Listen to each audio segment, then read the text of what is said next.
Stoßen mit null Fahrt, kippt er dann ab.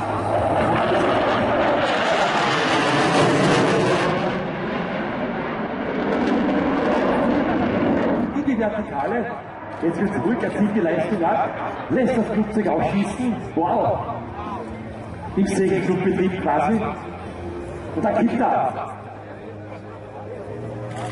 Schießt doch, flärt ab, am Scheitelpunkt. Wahnsinn, wie weit die Energie hier reicht. Und jetzt würde er ohne Energieeinsatz einfach Richtung Erde tun. Was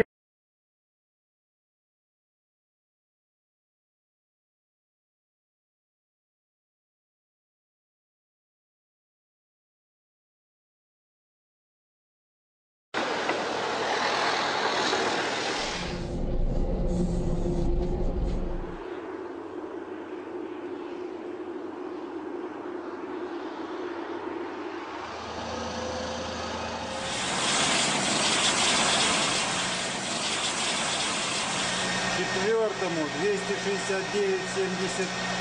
269-71 уничтожить.